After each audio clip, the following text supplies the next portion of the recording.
Well, it was after the horrific Pahalgam terror attacks that India was forced to draw the ultimate line. Prime Minister Narendra Modi back then delivered a very strong message to Pakistan कि पानी और खून साथ नहीं बह सकते. Water and blood cannot flow together. And that is when the Indus Water Treaty, which was signed in 1960, was put in abeyance. Now, Pakistan, of course, is feeling the heat after the treaty has been put in abeyance because Pakistan relies heavily on this. It is the lifeline of Pakistan. 90% of the water is used for irrigation. The taps are dry there, the fields are parched, and the old playbook is once again being witnessed in Pakistan. It resorted to issuing threats to India. There was arrogance, and now with a begging bowl, Pakistan desperately is trying to ensure that there are talks there's some sort of a dialogue between India and Pakistan. And while one can understand that Pakistan, of course, is desperate to act that way, there's an ecosystem comprising of individuals from both India and Pakistan who've now written a letter to Prime Minister Narendra Modi and Shehbaz Sharif asking for a dialogue, suggesting a dialogue between both the countries and resumption of full diplomatic relations. Let me in fact break down the details of the letter that we are talking about. So there are people from both sides, part of the ecosystem or signatories of this particular letter. As far as influential individuals or significant political leaders are concerned, you have Farooq Abdullah, NC Chief, Mehbooba Mufti, PDP Chief, Manishankar Iyer, Congress leader Manoj Jha, RJD MP, Jawahar Sarkar, ex-Rajya Sabha MP, and Mirwais Umar Farooq, Kashmiri leader, who are signatories. Some of the signatories from the Indian side. We spoke to Mehbooba Mufti about this. Let's take a look at what she said. Well, PDP's agenda has always been that Jammu Kashmir, which has become a bone of contention between our country and Pakistan, has to become a bridge between the two sides. And I'm happy that, RSS senior leadership like Hosbole and then Mohan Bhagwat, they have also endorsed this stand that, there has to be a dialogue between the two sides. There has to be, exchange of people between the two sides. Negotiations should happen. So this is not something new that PDP is talking about. Even SAARC is being held hostage to the animosity between the two countries. I don't think there is anything wrong, if you open Jammu Kashmir from all the sides on LOC, on LAC with China, it will be a bridge, not between India and Pakistan. All right, we have some breaking inputs coming in on the broadcast. Amid this proposal that there should be a dialogue between India and Pakistan, we're given to understand that Congress veteran Mr. Jairam Ramesh has weighed in on this, and he is talking about RSS batting for India-Pak talks. Jairam Ramesh points fingers at RSS when asked about the letter signed by some part of the ecosystem. Jairam Ramesh says, let's discuss the matter in Parliament. And he is also talking about track 2 engagement, that back channel talks and engagements continue. Let's discuss this in Parliament as well. So let's go across to Niyamika for more on this. Niyamika, there are a lot of reactions coming in. Jairam Ramesh is pointing fingers at the RSS, saying RSS also said the same thing. Even they proposed for a dialogue between India and Pakistan. In fact, going one step further, Mr. Jairam Ramesh says, let's discuss this in Parliament. Well, yes, indeed, the Congress Party's General Secretary and the Rajya Sabha MP, Mr. Jairam Ramesh, has also waded into this entire controversy as this letter, which is being written by 100 people, which also includes the names like Mr. Farooq Abdullah, Mehbooba Mufti, Manishankar Iyer, and in fact, Manoj Jha is also amongst the signatories there. When this question was being raised to Mr. Jairam Ramesh, he said that it is basically the responsibility of the government of India to take opposition into confidence. He has stated that the similar kind of demand was also being raised by the RSS people as well. It is a fact that there are certain back channel talks which goes on between the countries. In fact, there are engagements which have also been done. But the major question arises here is that why the government of India is not ready to discuss the foreign policy matters with the opposition parties, as he was basically demanding that wherever it comes to the foreign policy matters, whenever any kind of notice is being given within the parliament, the government is not ready to reply to any of these questions which are being raised by the opposition members, and that is the only reason why it is very much. He says, let's discuss the issue in Parliament. As far as track 2 talks are concerned, we know what the Foreign Secretary has said. Before we play out his bite, before we tell you more about the government stand on the back channel talks and other reports coming to fore, let's take a look at how Pakistan is responding to the entire situation. Threats, provocative statements, desperate rants by Pakistan continue. In fact, their former Foreign Minister Hina Rabbani Khar had a complete meltdown during an event in Islamabad, and she resorted to lecturing India on international laws. Listen in. So this I read many years back, and I was like, after this, which country which wants to still function in the world as not a rogue state, but as a country which deserves a seat, forget the Security Council, but even the General Assembly, would ever be able to think it can walk itself out of a treaty like this? And Article 12 says, the provisions of this treaty may from time to time be modified by a duly ratified treaty concluded for that purpose between the two governments. And this kind of answers the question that was asked also over here, that should we renegotiate a treaty? So Hina Rabbani Khar is resorting to lecturing India, and on the other hand you have Bilawal Bhutto, who says yes, there should be a dialogue between both the countries. Along with that, he's also trying to issue threats to India, saying that India should be ready for a response if it tries to undermine Pakistan's water rights. On the issue of back-channel talks and track-2 talks, the Foreign Secretary has set the record straight. He says there is no government backing to such talks taking place. They hold no value, and government is not involved, isn't it? Dozens of these kinds of events take place in dozens of places around the world on a whole variety of subjects. So there's nothing new, nothing special about these events. As far as we are concerned, these are private events organized by private parties. There's nothing official about them, as far as we are concerned. I mean, obviously, I cannot speak for the government of Pakistan, but as far as the government of India is concerned, there is no official participation, no official support or involvement in these visits. When they participate in such events, they speak for themselves. In any way, they cannot in any way represent the view of the government of India. So there you have it, the Foreign Secretary setting the record straight, saying that these are not government-level engagements. The government is not involved. These are private parties who are holding these talks, and there's nothing new to it, but nothing official about it as well. Let's go across this aisle. Who earlier spoke to Mehbooba Mufti, got us her reaction on it. There's a very interesting thing that she said in that conversation with you earlier, when she said, look at how Hormuz has been used by Iran strategically. And then she goes on to say that open Jammu and Kashmir from all sides. Yes, exactly. And this is rooted in PDP's core ideology. PDP has been pressing for dialogue and reconciliation since it started working in Jammu and Kashmir.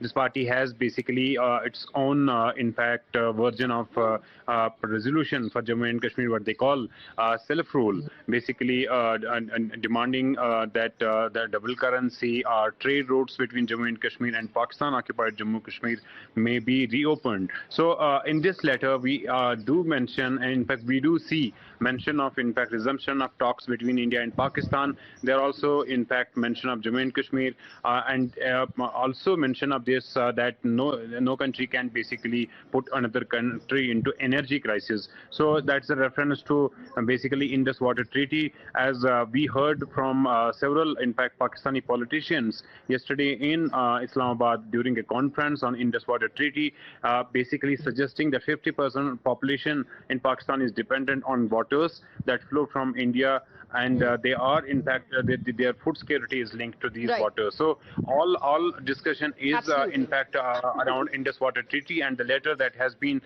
written to address to Prime Minister. Stay on with us now. When asked about this letter that has been addressed to Prime Minister Narendra Modi and the Pakistani Prime Minister, the opposition points fingers towards the RSS, says the RSS has also been openly talking about and batting talks between India and Pakistan. So let's play out that reaction that the opposition is citing. This reaction is coming in from Mr. Dattatreya Hosbali, who a couple of days back, in fact, said that the communication channel between both the countries should remain open. Listen in. If the Pakistanis, the pinpricks they're trying to give, like in Pulwama, etc., we have to answer wholesomely according to the situation, because the security and self-respect of a country and a nation has to be protected, and the government of the day should take note of it and take care of it. But at the same time, we need not close the doors. We should always be ready to engage them in dialogue. That's why diplomatic relations are maintained. Okay. Trade and commerce goes on. Yeah. Visas are being given. So that we should not stop it. But because there should be a window for always for a dialogue. So let's break down the details for our viewers. What is Indus Water Treaty? Why is Pakistan feeling the heat? And what's happening on ground as we speak? So this treaty was signed in 1960. It was brokered by the World Bank. As per this particular treaty, it governs 6 rivers. 20% of the water is received by India, whereas Pakistan gets 80% of the entire water from the system. Now, why is Pakistan so desperate? Why is it feeling the heat? Because this is the lifeline for Pakistan. 80% of the fields depend on this water. 90% of this water is used for irrigation. So you can understand how this has been impacting Pakistan on ground. What's happening at the moment as we speak? What do you mean by putting the Indus Water Treaty in abeyance? And what is the impact of that? Well, at the moment, this is what is transpiring on ground. Water flow through the Baglihar Dam has been stopped. This Baglihar Dam has been built over the Chenab River. And as per the treaty, Pakistan is entitled to use Chenab water. Similar action is also being mulled upon as far as the Kishan Ganga Dam is concerned. Now let's take you back to when the Prime Minister spoke about the Indus Water Treaty and how unfair the whole system has been. Listen in. Bharat ने तय कर लिया है खून और पानी एक साथ नहीं बहेंगे।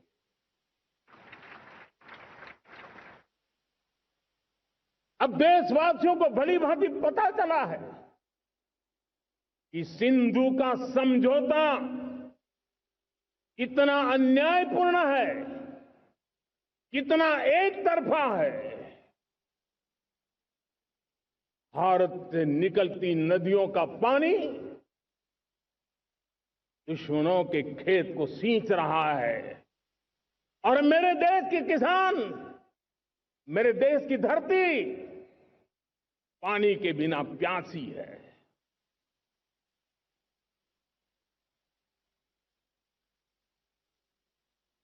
ये ऐसा समझौता था जिसने पिछले 7 दशक से मेरे देश के किसानों का अकल्पनीय नुकसान किया है। You heard reactions that came in from the opposition, hitting out at the government, pointing out what RSS has said on the issue. We also have a reaction now coming in from the BJP. BJP hitting out at the ecosystem says that people part of this ecosystem are shielding Pakistan. Listen in. एक तरफ operation सिंदूर के माध्यम से हमने घर में घुसकर मारा आतंकियों को, एक नया नॉर्मल सेट किया।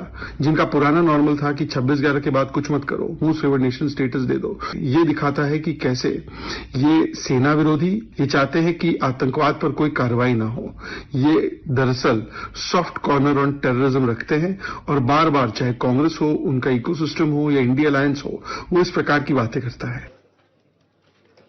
So now there is a full-blown war of words, a massive war of words, in fact, between the BJP and the opposition over the issue, especially after this proposal that has come in from a group of 117 people that includes people from both India and Pakistan. There are some significant political figures as well who are signatories of this letter, and through this letter, they are demanding full resumption of diplomatic relations and resumption of dialogue between both the countries, between India and Pakistan. We also got you some voices like that of Mehbooba Mufti, who of course is backing the proposal. Mehbooba Mufti has other suggestions as well. Let's go across this aisle. He continues to be with us on the broadcast aisle. War of words continues. BJP now hits back and says, you know, all these attempts by the ecosystem of again and again talking about a dialogue is nothing but an attempt to shield Pakistan. Well, rightly so. Bharatiya Janata Party is in fact has the right to basically oppose it, given the fact that last year we had seen what unfolded in Baisaran Valley of Pahalgam, 26 tourists were targeted by the terrorists. So, Government of India's stated position is that terror and talks cannot go together. The demands put in by the concerned group of civil impact citizens and politicians from both sides, and India, Pakistan should have at least included cross-border terrorism as well. But that's not mentioned in there. In fact, letter basically starts with demanding both the countries to end animosity or hostility that's prevailing between the two countries, and in fact help to bring peace in South Asia. But it's fact that Government of India has never been in fact against peace in South Asia, or for that matter in India and Pakistan. Government of India has always been generous in fact initiating talks, in fact extending a helping hand to its neighbors. But it's Pakistan that has exported terrorism to Jammu and Kashmir and the rest of the India. There were in fact talks between Government of India and Government of Pakistan between 2004 and 2007, which is also mentioned in this letter. Then we had seen what unfolded in Mumbai in 2008, and similarly you had in fact multiple times and occasions when Government of India really wanted to have in fact peace with Pakistan, have talks with Pakistan, but always has Pakistan done is that they backtrack it and in fact betrayed. You know, those questions are raised every single time there's a proposal of a dialogue between both the countries, and why is it that the onus is placed on India? What about fixing accountability as far as Pakistan is concerned, and the fact that it works with the single point agenda of destabilizing India? Why give a leeway and concession to a country like that? Thank you, Sahil, for getting us the details. Moving on now, we have some breaking inputs coming in on the broadcast from the state of Tamil Nadu. We're shifting focus to that quickly. We're given to understand that the TVK MLA has now alleged a 35 crore horse trading plot. TVK MLA, Ilayaraja, has filed a police complaint, and the allegation is that the accused offered 35 crore rupees to TVK MLAs. That's the claim being made. Horse trading charge being levelled by a TVK MLA in the state of Tamil Nadu. We're also given to understand that action has been taken. Cops have arrested 3 people. According to top sources, Senthil Balaji's name has surfaced in the probe. Accused attribute plot to Senthil Balaji. So there's a massive development taking place politically in the state of Tamil Nadu. Dharani is getting us more details. It's a big charge being levelled. We're given to understand that after these allegations of horse trading were levelled, 3 people also have been arrested, and Senthil Balaji's name is coming to fore. Dharani, help us connect the dots.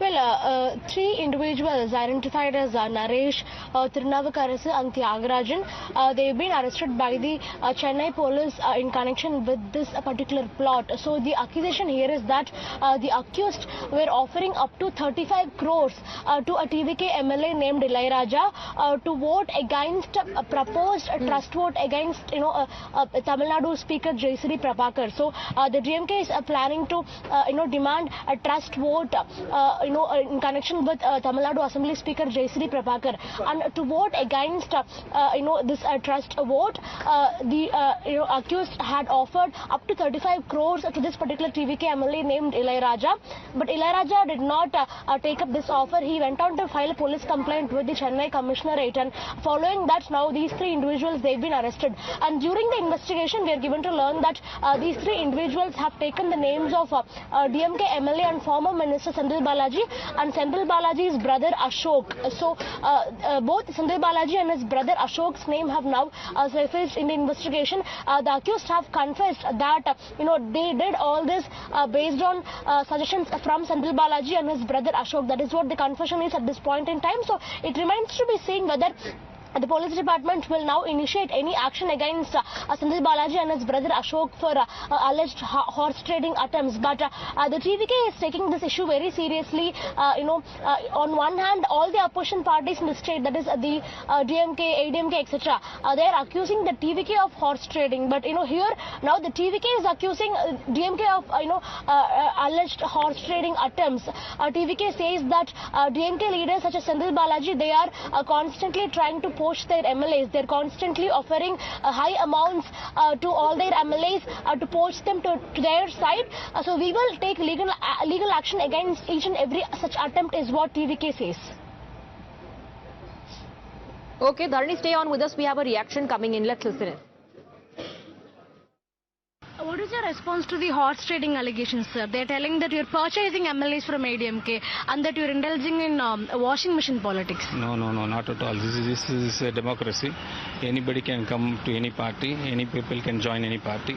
And I'm seeing the changes happening in Tamil Nadu. And they have volunteered themselves. So this is a welcoming sign. TVK is not calling anybody to join them. It's almost they volunteered. They come forward to join the party where it's been shown in the last 40 days. The people are welcoming the government. So on that aspect, people are joining us. So big charge they're being leveled by TVK of horse trading, that allegedly 35 crore rupees were offered to TVK MLAs. Police action has been witnessed. 3 people have been arrested. And more than this, the other big development that's taking place in Tamil Nadu is the crucial meeting that is going to take place today in the evening at around 4 p.m. presided by the Chief Minister, where he is going to be hosting leaders that have offered support to his government within and outside the coalition as well. It will be very important to track that meeting and the developments that take place thereafter, post that meeting. We'll keep you updated. For the moment, we're taking a very short break on the broadcast. A lot more lined up on the other side. Stay on with us.